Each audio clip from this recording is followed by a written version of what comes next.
da cultura tem aspectos de um novo estilo de vida para se viver, de uma cultura nova.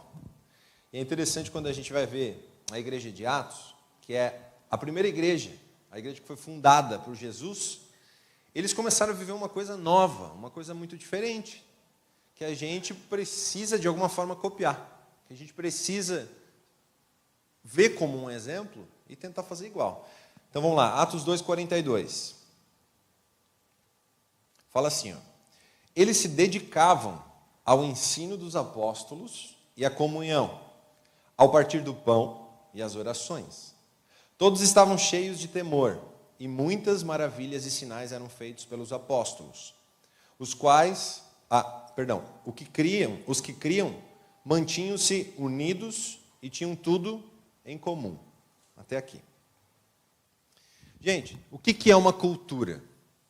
Cultura é um conjunto de hábitos, de crenças, um tanto de conhecimento que um povo tem. E em cima daquilo eles vivem. Em cima daquilo eles constroem suas vidas, nas suas crenças. Então o que diferencia um povo do outro são suas culturas. Inclusive sua língua, muda tudo dentro de cada cultura. Então você vai pegar país hoje, por exemplo, que poligamia ainda pode. O cara tem 4 mulheres e está tudo bem. Está tudo bem na lei daquele país, na lei de Deus não.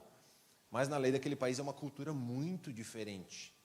Agora, a gente já não. Se você tiver 4 mulheres, é bom você largar as 3 e ficar só com uma que Deus te deu, senão vai dar ruim para você. Ou vai morar naquele país e vai para o inferno depois, senão está tudo certo. Se quiser ficar aqui, larga. Mas a cultura é diferente, são coisas bem extravagantes, uma é diferente da outra. Assim como, quando a gente se converte a Deus, o que é conversão? É mudar de rota. Eu vou convergir à esquerda, vou convergir à direita. Vou mudar o sentido. O Dom acabou de falar de GPS. Assim como a conversão, a cultura também tem que ser renovada a partir do momento que eu entendo o Evangelho, a partir do momento que eu me converto. Então, se eu mudo a direção da minha vida, eu vou mudar várias atitudes da minha vida. Eu vou mudar crenças da minha vida. Eu vou mudar pensamentos. Eu vou mudar sonhos. Eu vou mudar desejos. A cultura começa a ser modificada. Então a gente é criado dentro de uma cultura pelos nossos pais, influenciado com certeza pelo local que a gente está, nosso país, nosso estado. Dentro do Brasil já tem N culturas diferentes. Mas quando a gente se converte e acha o reino de Deus, a gente vai ter que reaprender uma nova cultura, que vai ser diferente de qualquer uma que a gente possa ver ou conhecer. E é sobre isso que Atos 2 fala. Aquele povo mudou drasticamente a vida deles, tudo que eles faziam, a ponto de eles abandonar uma vida, literalmente, abandonaram tudo que eles faziam. Os próprios discípulos chamados por Jesus, eles deixaram, inclusive, suas profissões, para se tornar só seguidores de Jesus e pregar o Evangelho. Cara, foi radical aquilo. Não estou falando para a gente fazer a mesma coisa hoje, mas a disposição, a motivação do coração, o anseio de viver isso a gente tem que ter. A vontade de viver isso. Isso é viver uma nova cultura.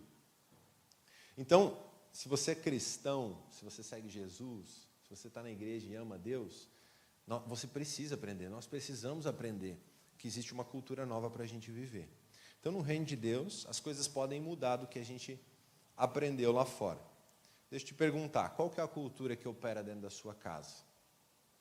Qual que é a cultura que opera dentro de você? Esses dias, uma menina aqui da igreja, a esposa de um cara, ela começou num trabalho novo, e na primeira semana pediram para ela começar a mentir no trabalho. Aí o cara me falou assim, cara, faz uma semana, acho que ela parece que já vai embora. Por quê? Porque ela não vai mentir. Eu não posso ir contra a cultura do que eu creio. Se a cultura dentro daquela empresa é mentir, eu fui inserido numa cultura que não é do reino de Deus, então eu não vou ficar lá. Pode ser que ela saia. Você está começando a entender que existe uma cultura que tem que predominar na nossa vida? E essa cultura não tem nada a ver com o lugar que a gente vive, mas tem a ver com o lugar que Jesus vive, que Ele veio implantar. E é o lugar que a gente vive, um lugar alto. 1 Pedro 1,18 fala assim, ó, sabendo que não foi com coisas perecíveis, como prata ou ouro. Olha só, coisas perecíveis, coisas que estragam, coisas que perdem valor, coisa que a gente vai jogar fora. Prata e ouro. Que legal, né? Joga fora lá em casa, né? Sabendo que não foi com coisas perecíveis, como ouro e prata, que fosses resgatados de uma maneira fútil de viver, recebida por tradição dos seus pais. Gente, sério isso? Está escrito na Bíblia. Nós recebemos uma maneira fútil de viver. Olha que louco. Isso faz parte da nossa cultura. E está comparando ainda a prata e ouro. Na boa, a gente foi ensinado para quê? Para que a gente foi treinado, preparado, educado? Por que você foi na sua casa? Fala para mim, me ajuda aí. Dou uma hora por todo mundo, mano. A galera, não sei o que deu com esse povo. Vocês não estão felizes, né, gente? Vocês não estão felizes? Para que vocês foram treinados, educados em casa? Conquistar. O que mais? Ser independente. Nossa. Era a ministra de louvor parecida com a Laura Sogueles, que agora ela é dependente do marido dela e de Jesus. O que mais? A gente sempre sonhou ter uma Laura Sogueles pra gente, agora a gente tem. Escuta lá no Spotify, igualzinho. O que mais? Para que você foi criado? Ser um bom cidadão. Apanhou muito para ser assim, né, Cris? Está apanhando até hoje. O que mais? A gente foi criado para quê, gente? Para ganhar dinheiro, para ser bem-sucedido, para não passar perrengue, cara, ter um carro, uma casa, vários, e quanto mais melhor, e ter status e ser... É para isso que a gente foi criado. E é isso que a Bíblia está falando. Existe uma maneira fútil de se viver ensinada pelos nossos pais. Eles até tentaram, gente, está tudo bem, eu não estou querendo olhar para os pais e falar da culpa, não é isso. Quero falar que existe uma raiz dentro de cada um de nós, preparada para ser egoísta, preparada para ganhar dinheiro e somente isso, preparada para olhar para o seu umbigo e nada mais. Mas daí quando a gente se depara com a cultura do reino de Deus, onde já fala que é melhor dar do que receber, já dá um bug na cabeça, não dá? Da tela azul. Não, mas eu aprendi a vida inteira que eu preciso reter para ter. Aí você se depara com o Evangelho e Jesus fala uma coisa totalmente ao contrário. Você fala, não é possível. É possível. Tem uma nova cultura para se viver. Só que essa cultura é pela fé. Tem algumas coisas, então, gente, da nossa tradição, do que a gente já sabe, que eu acho que a gente tem que jogar fora. Essa é a proposta do Evangelho. Renovação de mente é renovar o modelo do pensamento, é renovar o jeito que a gente pensa. Então, até ontem a gente pensava que retendo dinheiro, a gente vai ficar rico. E a gente se converte e vê que no Evangelho, quanto mais você semeia, mais você tem. Quanto mais você semeia, mais prazer você vai ter em semear e não em ganhar. E você começa a pensar diferente. Você começa a ver não a oportunidade de reter, mas a oportunidade de semear. Eu só estou pegando o exemplo de semente, gente, mas isso é com várias coisas. Então, por que eu estou falando isso? Existe uma nova cultura que a gente precisa aprender a viver, que é a cultura do céu. E a igreja de Atos vivia isso de uma forma muito intensa. Então, repete comigo, eu quero viver a cultura do céu na minha casa. Tem certeza? Você falou isso dentro da igreja. Se você não viver, Jesus vai te pegar agora.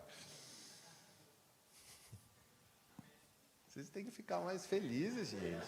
Pelo amor de Deus, foi uma piada isso. Não foi sério essa parte. Olha só, está lá na sua Bíblia, Atos 2,42. Eles se dedicavam, eles quem? Os apóstolos, os discípulos. Eles quem? A igreja. Eles se dedicavam ao ensino dos apóstolos. Duas coisas nessa pequena frase. Eles se dedicavam ao ensino dos apóstolos e à comunhão. São duas coisas. Então, olha só.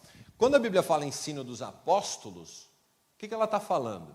Ela está falando de apóstolos que foram separados por Jesus. Jesus veio e separou 12, lembra? Pessoas simples, pescadores, a maioria deles. Aí ele separou, trouxe para perto e começou a preparar aquele povo. Meio, mais ou menos, 3 a 3 anos e meio, até Jesus ser crucificado. Então ele derramou toda a cultura do reino dos céus dentro daqueles. Aí, de vez em quando, ele falava para a multidão. Você vai pegar o Sermão da Montanha, por exemplo, lá, Mateus 5, 6. Você vai ver que lá tem muita cultura do reino do céu. Jesus falando como funciona agora no reino dele. Então, ele falava para toda a multidão, daqui a pouco ele ia para casa e ia com os discípulos. Ele ia sair para jantar depois do culto. E depois do culto, então, ele explicava as parábolas. Então, aqueles discípulos receberam discipulado em massa em 3 anos de Jesus. Aí, quando Jesus vai embora, o que eles fazem? Eles começam a replicar os ensinos de Jesus.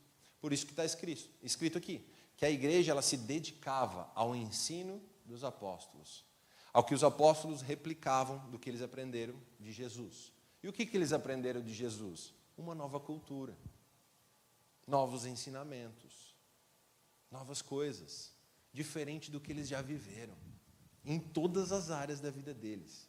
Só que olha que interessante, havia dedicação, havia empenho. Como é que está na sua Bíblia essa palavra aí? No verso 42. Como? Perseveravam. Insistência, dedicação, para conseguir entender o que os apóstolos estavam ensinando. Amigos, quanto tempo a gente... a gente tem perseverado, não é tempo, mas a gente tem perseverado, a gente tem se dedicado a aprender dessa nova cultura? Quanto tempo a gente tem gasto em estudar, em entender, em perguntar, em ler a Bíblia? Hoje, não só através de palavras de apóstolos, ou de pastores, ou de qualquer outra pessoa que Jesus vai usar, um líder, qualquer pessoa, você também aprende. Mas hoje nós temos tudo na Bíblia. Então, tudo o ensino dos apóstolos foi compilado no Netflix para você só assistir. Hoje você escuta, assiste, vê, lê. E o que tem ali? Uma nova cultura para se viver. O que tem ali? Novos princípios para se viver. Que vão te ensinar a ter uma vida muito melhor do que a própria vida que você tem, baseado na cultura que você recebeu até hoje. Então, talvez a nossa dedicação, gente, para a gente pensar, ela está sendo muito grande, muito maior, para ganhar dinheiro, para se qualificar, para conquistar alguma coisa, para ter ou reter. Eu não sei, cada um tem as suas motivações, cada um tem os seus sonhos aí. Mas qual dedicação está sendo maior? Será que a gente está fluindo na cultura que a gente aprendeu de casa? Que, entre aspas, é um estilo de vida fútil, como a gente acabou de ler? Ou será que a gente está mergulhando numa nova cultura e reaprendendo como tem que viver de verdade com Jesus? De verdade com a Bíblia? O que será que a gente está vivendo mais, gente? Não precisa me responder. E também não precisa cutucar ninguém que está do lado. Havia dedicação. Vamos lá, ensino dos apóstolos. Como eu já falei, foi o que os apóstolos aprenderam de Jesus. Sabe o que significa doutrina? Ou ensino, ou doutrina, dependendo da versão. Significa a palavra de Deus. Significa os ensinamentos de Jesus. Então, o que Jesus deixou foi a doutrina do reino de Deus. Só que para falar de doutrina nesses dias está difícil. O que você ouve quando a gente fala doutrina, doutrinação? Coisa ruim. É a estratégia que o diabo usou para doutrinar, não é? Você vai numa escola, o que está sendo falado na escola, na maioria delas? Com exceções. Em vez de matéria, é doutrinação. Que tipo de doutrinação? A cultura do diabo, não a cultura de Deus. Então o diabo sabe que funciona quando doutrina. E ele usa isso e a gente não usa. A arma mais poderosa é doutrinar. Você pega os moleque maluco que anda com um fuzil com 8, 10 anos lá, nos Emirados, lá do outro lado, na Ásia. Por quê? Por que eles fazem isso? Porque eles foram doutrinados. Eles acreditam naquilo que eles estão fazendo. Foi implantado dentro deles. De igual forma, é a mesma ideia na Bíblia. Se nós entendermos que a doutrina vai alterar a nossa vida, cara, a gente vai reagir diferente. Então precisa perseverar na doutrina. Crer, acreditar. E aí já para quem tem filho já pega a dica. É a mesma ideia. Que intensidade a gente está doutrinando? Que intensidade a gente está colocando o que precisa ser colocado dentro da mente deles? Mas doutrina é uma coisa boa, é instrução. é cuidado, é ensino, é ensinar a fazer. Então, o modelo bíblico, gente, exige esforço, dedicação para aprender isso. Como é que está aí? Esforço, dedicação. Você aprender a doutrina do reino de Deus. A gente precisa ser um povo que precisa falar, a Bíblia diz. Ah, por que você faz isso? Porque a Bíblia diz.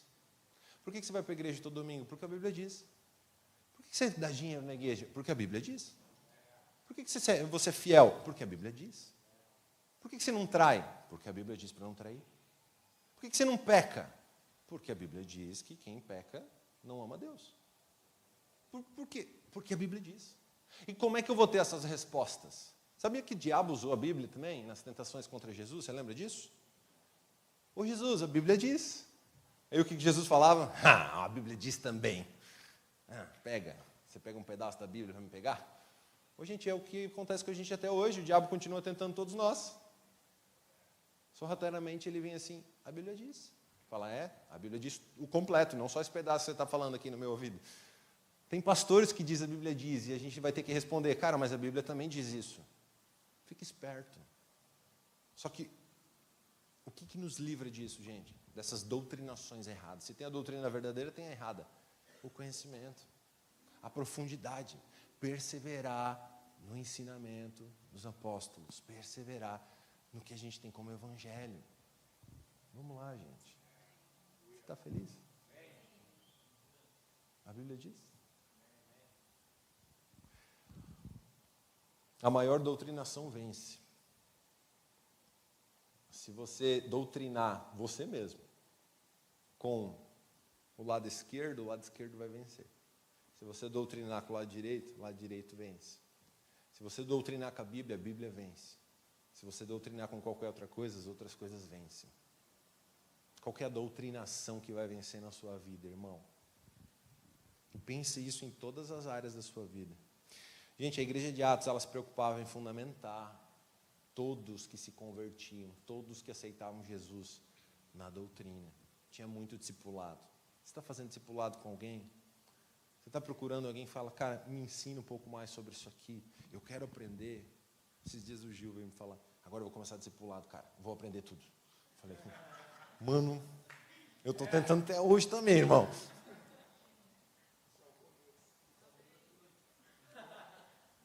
Falei, cara, coitado do Samuel, vai ter que responder todas as perguntas da terra.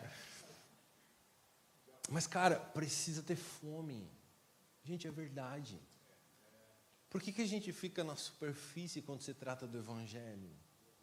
Por que a gente conhece 3 versículos e mal é mal da Bíblia? Mas a gente sabe tudo de números, sabe tudo de notícias, sabe tudo de jornal, sabe tudo de Instagram. Pior ainda, né? Só vai piorando, gente. Só vai piorando. Sabe tudo de TikTok e aí daí para baixo. E, cara, eu não estou falando que você não tem que ser um bom profissional. Você precisa saber tudo da sua área, sim. Mas qual doutrina for maior dentro de você vai levar? Então, em algum momento, pode ser que o seu profissionalismo todo suba para a cabeça e você é engolido por isso. Se perde o Evangelho. Então, o Evangelho é a ponta. O reino de Deus é a ponta. A cultura do reino de Deus é mais alta.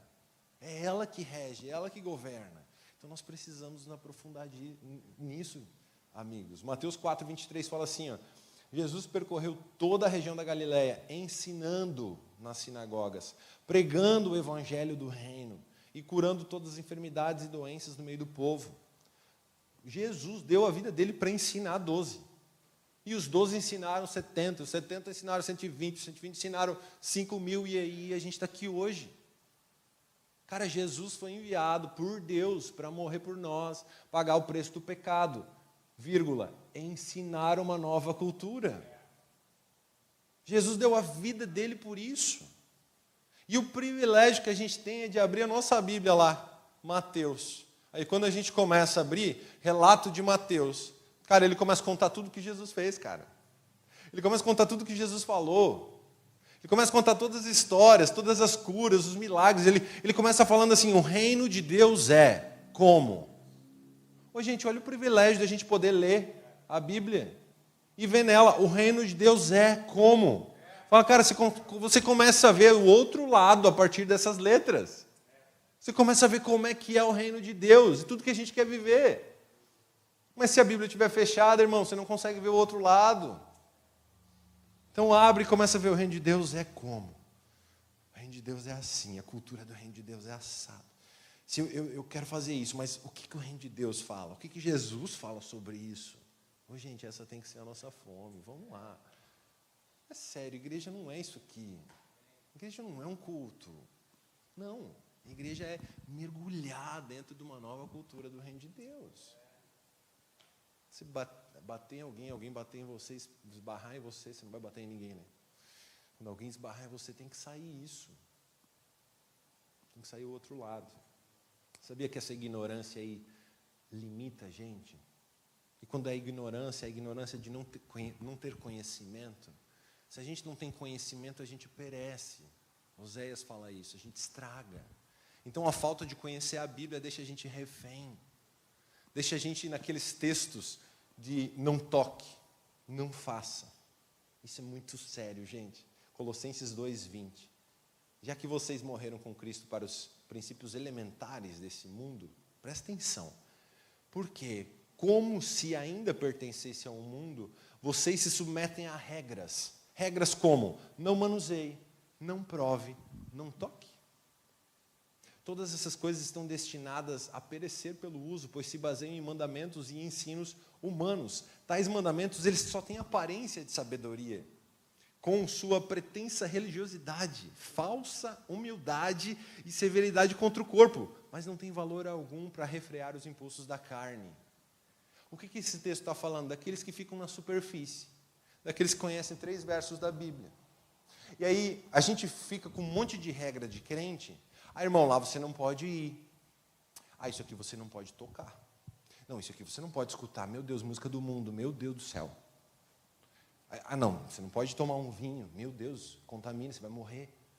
Não pode, é pecado. Irmão, não prove, não toque, não manuseie. São regras externas. Mas o próprio texto fala que elas não têm poder algum para mudar o que tem dentro, o que vem de dentro. Então é muito mais fácil, em vez de ensinar a governar ou aprender a governar, aprender na profundidade o que o texto diz, é muito mais fácil proibir.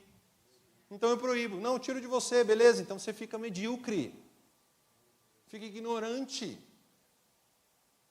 E com isso você sofre. Com isso você fica preso no evangelho raso.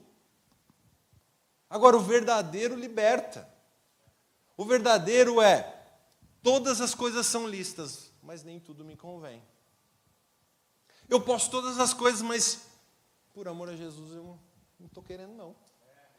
Por amor a Jesus eu deixo. Mas eu sei que pode. E se eu tiver governo e domínio, eu posso. Está tudo bem. Agora, se eu sei que meu limite passa, então não vou. Então deixa quieto. Cara, essa é uma nova cultura. Só que é mais fácil dizer: cara, não mistura, não vai, deixa quieto. Mas, cara, isso é religiosidade barata. Isso não é evangelho. E se você está pegando tudo isso para pecar amanhã, vai para o inferno. Não é isso que eu estou falando. Você entendeu, né? Está feliz? Ninguém vai para o inferno se não pecar. Nós precisamos conhecer a palavra, gente, a palavra que liberta. Que a gente sai dessa superfíciezinha. Pode, não pode, não tem nada a ver, irmão. O que Jesus é, o que Jesus quer, é mais intenso que isso. A verdadeira doutrina, ela te liberta dessas regras externas. Ela te ensina a governar de dentro para fora. Sabe o que a verdadeira doutrina faz? O verdadeiro conhecer a Deus, ele muda o desejo do coração. Enquanto que essas regras de não toque, não faça, elas são externas. Então elas te prendem. Então você quer, mas não pode. Porque a igreja não deixa, porque o pastor não deixa, porque o líder joga tudo fora. Agora, o verdadeiro entra dentro do seu coração e a Bíblia diz que você pode, mas daí você não quer mais. Porque daí você foi alterado de dentro para fora.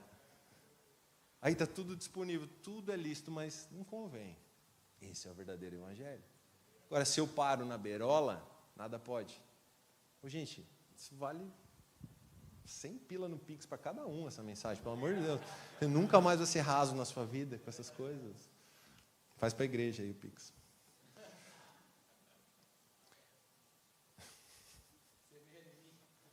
O Wesley quer casar, gente. Pode fazer 100 para ele. Ontem ele estava lá no Influ com a namorada, todo feliz.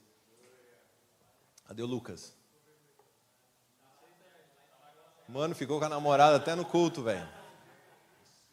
Esse aí tá no pecado, já é. Lucas. Verso 42. Eles se dedicavam aos ensinos dos apóstolos. Entendeu até aqui?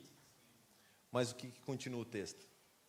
Depois de aprender um pouco da doutrina, depois de entender um pouquinho de como se portar no reino de Deus, o que eles faziam? Comunhão. Ô, gente, essa parte é legal. Essa é a parte divertida. Comunhão é picanha. Não é essa aí que a gente ficou de receber, é outra. É que a gente teve que pagar mesmo. Comunhão é relacionamento. Comunhão é viver junto. A palavra comunhão é koinonia lá no grego, que fala fraternidade, irmandade. Por isso que a gente chama, e aí, mano? E aí, irmão, você está bem? Associação, comunidade, participação conjunta, intimidade. Uma vez que você entende que o reino de Deus te sacou de um lugar, ele te planta em outro. E quando ele te planta em outro, tem um monte de gente plantada. Tudo plantado ao redor de você. Ó. Comunhão, relacionamento. Eles se dedicavam também à comunhão. Ô, gente, se você não gosta de gente, a igreja não é o seu lugar. Aprende a gostar de gente. O resto da vida você vai ter gente. E você vai chegar no céu, vai ter muita gente. Até gente que você nem gosta, vai estar lá no céu. Vai estar. Se você acha que vai se livrar de alguns, esquece, vai viver a eternidade.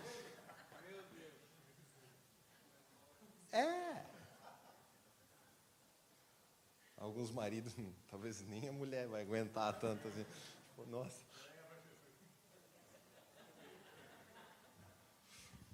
Gente, a gente está mais como pessoas indiferentes, rasas, tanto na doutrina dos apóstolos e na comunhão, superficiais na nossa comunhão, ou a gente está com intimidade uns com os outros.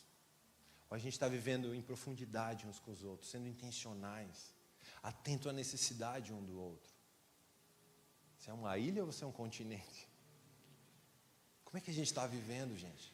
Como é que está a dedicação, o empenho para isso? É sério mesmo que a nossa conversa para assim, e aí, mano, como é que você está? Tá bem? Tô bem. Ah, então beleza, valeu. É sério que a cultura acaba aí? Essa pode ser uma cultura lá de fora. Responde que está tudo bem, filho, para não descobrir que a gente tem problema aqui em casa. Quem já ouviu isso em casa? A Cris ensina isso para os filhos até hoje. O Azaf, não, tá tudo bem, tá tudo bem. O Azaf e o Rian, né? Tá tudo bem. Eles até mudam a voz, mano. Tá de boa. É sério que o nosso papo vai acabar no tá tudo bem? Não, tá tudo bem, ok, beleza. Pô, gente, isso é superfície. Não tem dedicação para continuar o relacionamento assim. Mano, tá tudo bem? Não, toma droga, cara. Ah, é? Você já acabou com meia hora da sua vida que você vai ter que dar atenção pro cara. É ou não é? Senta aí, mano, que eu preciso falar mesmo o que está acontecendo. Aí você senta, você tem um tempo de comunhão. Precisa de dedicação para isso? Precisa de empenho para isso? Precisa. Mas é mais fácil viver no raso. É mais fácil ser ignorante. É mais fácil ficar, não, está tudo bem. Eu vou abrir minha vida? Não, está tudo bem. Irmão, se está tudo bem, vai criando uma distância de você, uma distância. Daqui a pouco você está escondido. Daqui a pouco você não tem mais ninguém. Por quê? Você não se dedicou na comunhão. E, cara, comunhão não é só para comer picanha, é também. A comunhão é para você rasgar a sua vida. A comunhão é para ter intimidade. A comunhão é para pedir socorro, ajuda, se relacionar. Gente, a gente precisa de pessoas. Deus nos fez relacionáveis com Ele e com pessoas. É amar o Senhor com todas as forças e entendimento e amar o próximo. São duas coisas que a gente tem que fazer na vida, amar Deus e o próximo. E nesse amar o próximo, está esse esforço para viver em comunhão. Olha para quem está do lado e fala, duvido você me chamar para sua casa hoje. Tem janta? Pergunta, tem janta? Quer que eu passe na Cooper antes de ir na sua casa? Pergunta.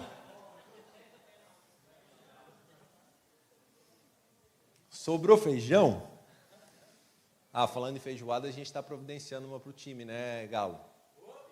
Logo, logo vai ter uma feijoada para nós. Nariz de porco, rabo de porco, pé de galinha, tudo na feijoada, né? Bacon, bastante bacon.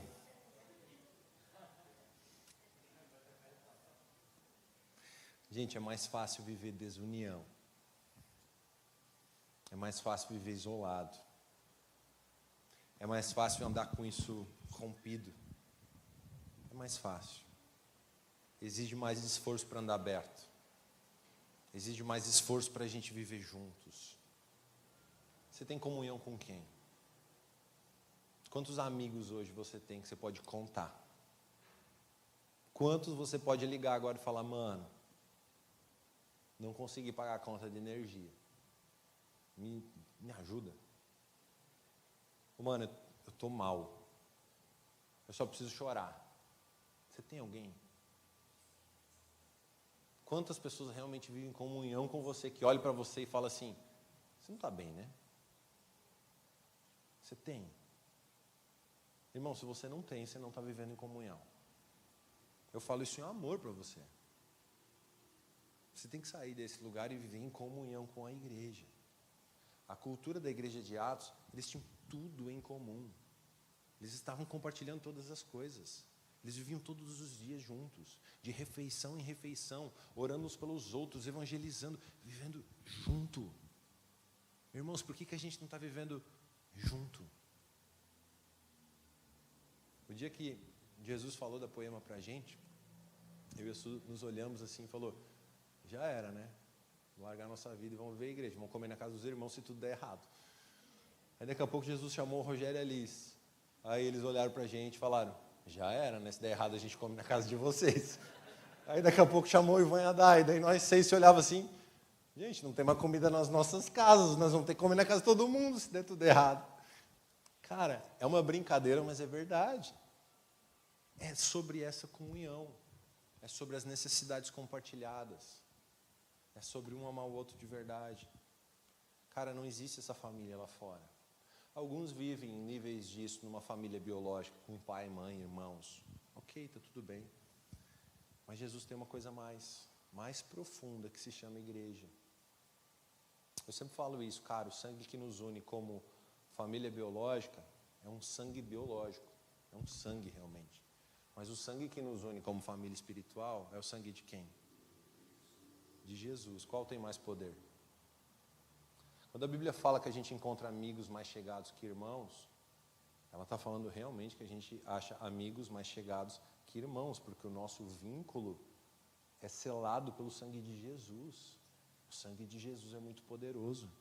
Pode ser que os seus parentes não vivam a eternidade com você, mas pode ter certeza que a sua família espiritual vai viver a eternidade com você, porque o sangue de Jesus comprou. E cara, Deus queira que compre os nossos parentes também. Oramos por isso e queremos que todos estejam lá, mas essa é uma resposta de cada um. Então quem está aqui já respondeu. Então você tem certeza que quem está aqui vai estar com você para sempre. Essa às vezes é a alegria, às vezes é a tristeza. Desculpa, não podia perder essa. Fala, eu te amo, irmão. Fala de verdade, gente.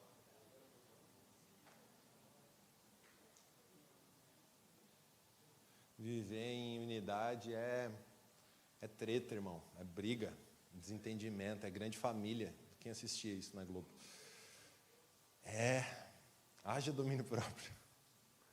Salmo 133, verso 1. Como é bom e agradável os irmãos viverem em união. É como óleo precioso sobre a cabeça que desce para a barba de Arão, e desce sobre a gola das suas vestes.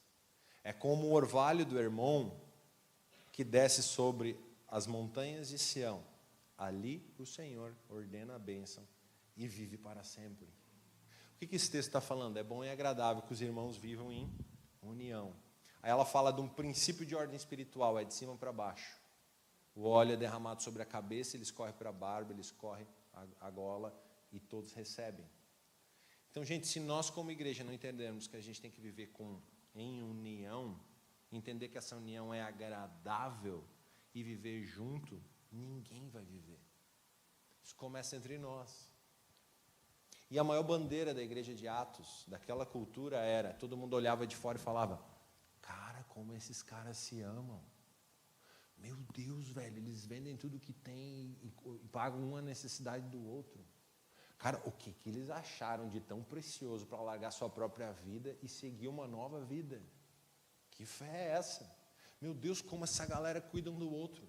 Meu Deus, como eles se protegem. Que relacionamento forte é esse, vivo? Gente, essa é a cultura da igreja. Está sendo a nossa? Precisa ser, irmãos.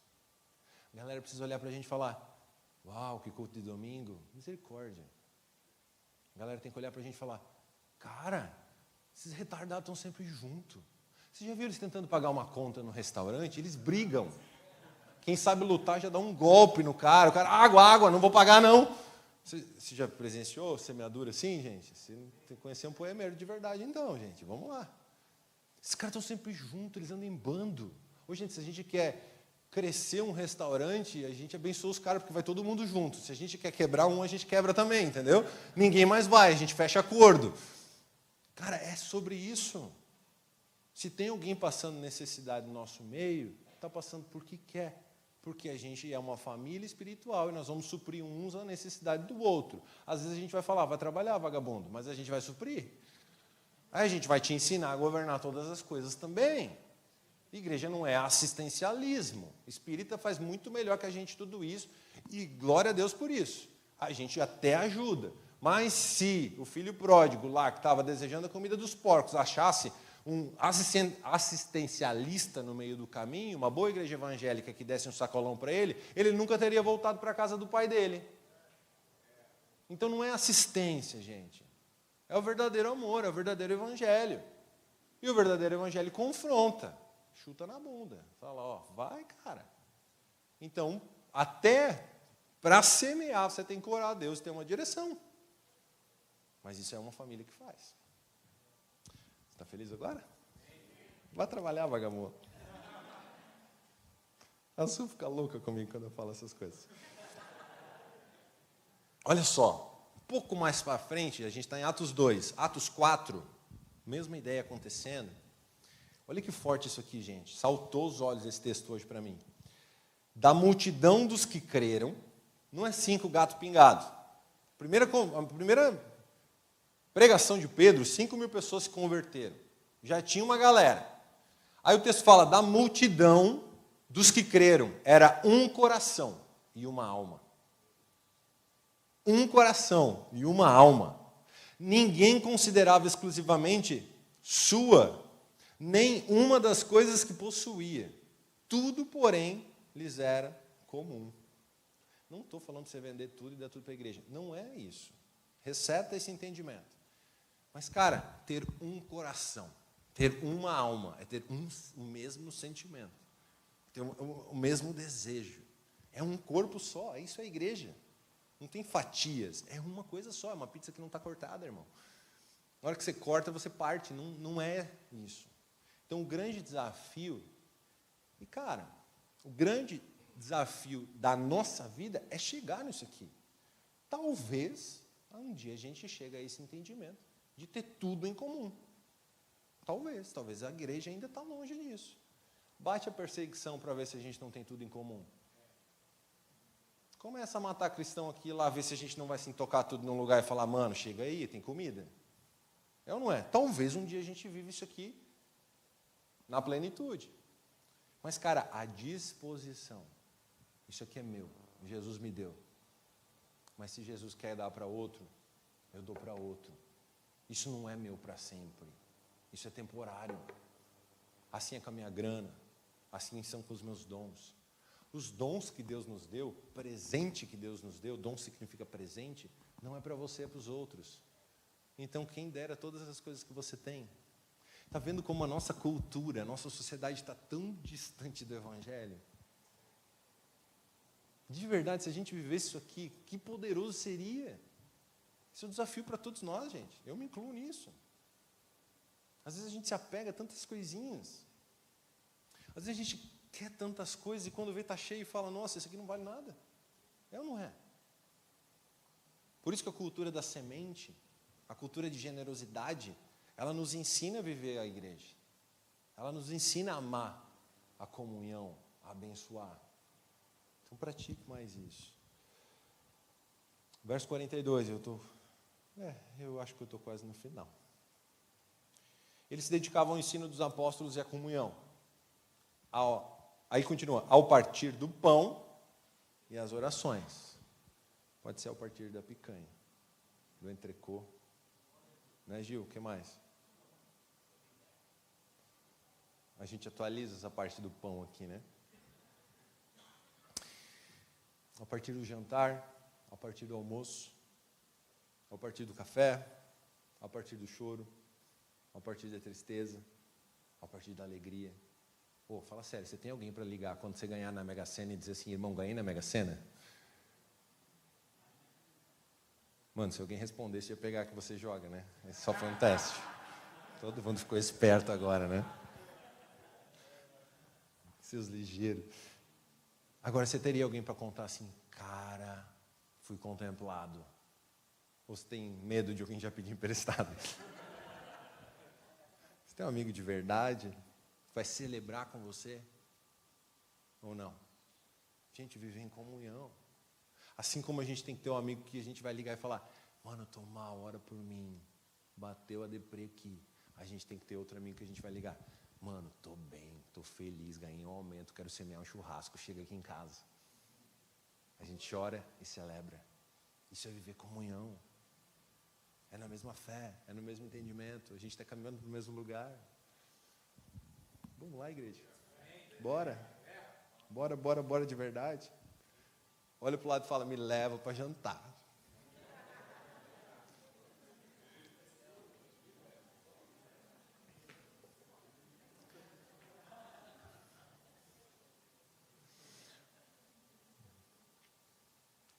Os que criam mantinham-se unidos e tinham tudo em comum. Amigos, essa é a cultura que está escrito na Bíblia. O maior desafio que a gente tem é a empatia. É se preocupar. Participar um da vida do outro. Realmente dar atenção para isso. De verdade, eu queria que a nossa igreja vivesse isso aqui intensamente. Sonho com esse dia. Onde uns cuidam dos outros. Onde, cara, a hora que a gente vê alguém mal, a gente vai pular dentro da vida do cara. Pô, gente, na boa, isso é muito fácil. Muito fácil de viver quando a gente está no coletivo. É sério, quanto é que é a sua conta de energia? Fala para mim. Fala, gente. Fala. R$300. Legal. Quantas pessoas a gente está aqui? 100? 80? Engenheiros. Tiago, calcula para mim aí. R$300 dividido por 80. De cabeça, mano? Ah, tá, ele está calculando. Vou fazer a conta aqui. R$300 dividido por 80 pessoas. 3,75 para a gente pagar a conta da irmã Cris, que tem 50 filhos que tomam banho. Irmão, R$300 é milagre lá já. O tamanho desses barbudos que tomam banho lá, gente, pelo amor de Deus, são 4 homens, é mais cueca do que qualquer outra coisa naquela casa. Irmão, é R$3,75 por pessoa para a gente abençoar a vida da irmã Cris, do círculo de oração. A gente consegue fazer 3,75? Gente, isso é só um exemplo. E se a Cris está mal, será que se 80 pessoas invadirem a casa dela, com um presentinho simbólico, ó, ela está manifestando aqui do lado. É isso que a gente está falando de generosidade para dar, né? Entendeu? Tem uma atualização acontecendo aqui. Se ela estiver mal, se a gente invadir a casa dela com 80 pessoas, com felicidade, como vocês estão nesse culto agora, já que o Dom orou por todo mundo, vocês estão felizes? O que vai acontecer com a irmã Cris? Ela não tem escolha. Você já foi empurrado no meio da multidão, assim, você tem que ir, cara. Gente, isso é sério. Isso é comunhão. Isso é igreja. A gente não respeita um ao outro. Nós somos desrespeitosos um com o outro. A gente bota o dedo na cara. A gente vai atrás. Irmão, por que você não veio para a igreja? Ele não te responde, vai na casa dele. Buzina, faz um escândalo, chama mais 5 carros, fica buzinando até ele sair do apartamento dele. Vem um síndico, fala, não interessa, pode multar ele se ele não for para a igreja. Aí já faz a vaquinha para pagar a multa também. A gente é assim. Vamos embora? É essa igreja que você conhece ou é um culto de domingo? Eu faço parte dessa igreja, gente. Mano, uma risada atrasada, velho. Brisa, filho do Brisa. 1 Tessalonicenses 5,11 fala assim, por isso, encorajem e edifiquem uns aos outros, como de fato vocês estão fazendo. Ô, gente, na igreja a gente acha uma família que tem a obrigação de nos encorajar, de nos afiar, de nos edificar, de construir, colocar pedra sobre pedra, de edificar. Você parou para pensar que quando a gente se converte, a gente conhece a Deus. Então Ele nos arranca do império das trevas e nos transplanta para o reino dEle. E quando Ele nos transplanta aqui, já tem várias pessoas aqui. Então Ele fala, cara, aqui está agora a minha família. Então aqui a gente ganha uma nova família. Aqui a gente conhece os amigos de Deus. E os amigos de Deus são uma família espiritual. Então esse é o presente que a gente ganha. Só que a gente precisa se relacionar com essa família aqui. A gente precisa viver em comunhão com essa família aqui. A obrigação dessa família é um amar o outro, um confrontar o outro. Então nós devemos amor uns para os outros. E no combo do amor está confrontar, exortar, abençoar, pagar uma conta, levar para jantar. Esses dias o Lucas pediu uma mesa, ele falou assim, mano, vamos sair para jantar um dia à noite? Eu falei, vamos embora. Eu falei, onde é que a gente vai? Ele foi chefe de cozinha, né, gente? Vocês querem comer comida boa com aquele cara, velho. Aquele cara lá atrás. Mano, muito bom. Ah, ele faz na sua casa. Só você comprar as coisas, ele vai lá e faz. Só pela comunhão, não é? Mano, o cara tem um dom, ele serve todo mundo, gente. Sai com a agenda hoje. Aí ele falou assim, cara, vamos jantar. Eu falei, tá, onde é que a gente pode ir? Ele falou, vamos no The Basement. Eu falei, mano, se eu for lá, se você separa de mim, mano, não dá ali. Não, mas eu já fui chefe de cozinha lá, velho, até quarta-feira tá de boa. Eu falei, não, mano, é meio baladinho aquilo, não vou não, tudo convém, mas aí não posso, mano, aí minha mulher não deixa. Gente, edificar um ao outro, cuidar uns dos outros. Nessa hora o Lucas não estava cuidando de mim, mano, ele foi usado por Satanás. Encorajar, exortar, é a mesma mão que bate, é a mão que traz para perto. Então a gente pode pagar a conta, mas fala assim, irmão, agora você vai trabalhar. Irmão, agora eu vou te ensinar a gerir. Ô, finanças é matemática, irmão. Vamos lá, a gente abençoa, mas a gente não é trouxa. A gente pode te dar um peixe, mas vai te dar a vara para pescar também. Cara, é sobre isso. É sobre a gente viver assim. Concluindo, Laura Sogueres pode subir no palco agora, junto com o Vini. Concluindo, gente, Jesus sabia que ia ser treta, essa história de igreja. Ele sabia. E a gente tem uma oração dele em João 17, 20, que ele orou por isso. Então, se você está desanimado, se você fala, cara, eu não consigo viver esse nível de relacionamento e de comunhão, Jesus orou para você viver esse nível de comunhão com a igreja dele. Presta atenção. A minha oração é, João 17, 20, a minha oração não é apenas por eles. Jesus estava falando dos seus discípulos. Peço também por aqueles que crerão em mim. Você crê em Jesus? Você está na lista. Por meio da mensagem deles, o ensino dos apóstolos, para que todos sejam um. Pai, como tu estás em mim e eu estou em ti, que eles também estejam em nós. A primeira unidade de todos que creem em Deus. Para que o mundo creia que tu me enviastes. Dei-lhes a honra que me deste, para que eles sejam um, como nós somos um, eu neles e tu em mim. Que sejam levados à plena unidade, para que o mundo saiba que tu me enviaste e os amaste assim como amaste a mim. A gente tem uma oração de Jesus para a gente viver essa plena unidade, para a gente ser amigo de verdade, para a gente ter comunhão de verdade. Atos 2, 42, aliás, 44, terminar lendo isso aqui. A continuidade do texto que a gente falou até agora. Os que criam mantinham-se unidos e tinham tudo em comum. Vendiam as suas propriedades e bens e os distribuíam conforme a necessidade de cada um. Todos os dias, eles continuavam a reunir-se no pátio do templo. Partiam o pão em casa, e juntos participavam das refeições com alegria e sinceridade de coração, louvando a Deus e tendo a simpatia de todo o povo. E o Senhor lhes acrescentava diariamente os que iam sendo salvos. Gente, isso aqui é essa igreja. É isso aqui. O que a gente está fazendo num culto de domingo à noite é um culto a Deus. A gente está aprendendo algumas coisas. Mas a igreja é todos os dias. Se você está vindo no culto de domingo, está indo para o G6, você está fazendo uma coisa incrível já. Continue. Mas tem mais dias aí para você viver a igreja no meio disso. E não é de atividades, e não é sobre obrigações, e não é sobre conferências, e não é sobre eventos, e não é sobre, o evento que vai ter na igreja, não é sobre isso. É sobre se relacionar com Jesus e com a igreja. Tem um nível mais de intimidade.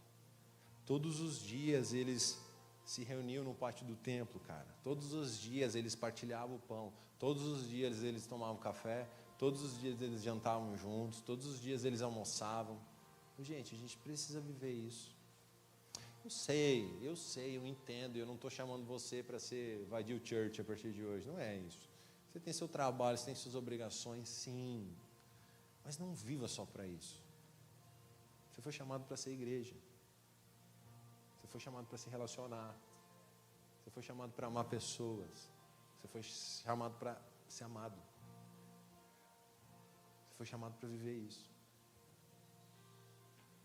Você precisa entrar nessa igreja, e metade da igreja precisa olhar para você e falar, mano, você não está bem hoje, né?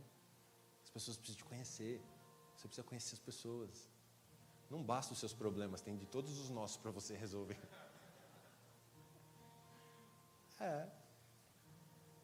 E é super legal, gente. A gente vai aprendendo do problema dos outros, não é nós. Mas o problema do outro é meu. É nosso problema. Vamos resolver. Mano, eu tenho inúmeros testemunhos, podia ficar a noite inteira contando. Quantos testemunhos de tudo que Jesus já fez nesse nível de comunhão.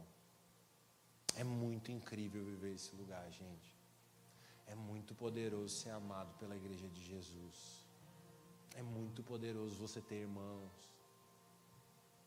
Gente, tem uma galera gastando tanta grana com um psicólogo e psiquiatra e, cara, talvez precisa. Eu tenho. Mas tem níveis disso, elementares, que a gente consegue viver dentro da igreja. Que a gente consegue cuidar e curar uns aos outros. Cara, Tiago 5,16 fala para a gente confessar os nossos pecados, as nossas tentações uns aos outros. E a oração de um justo tem muito poder.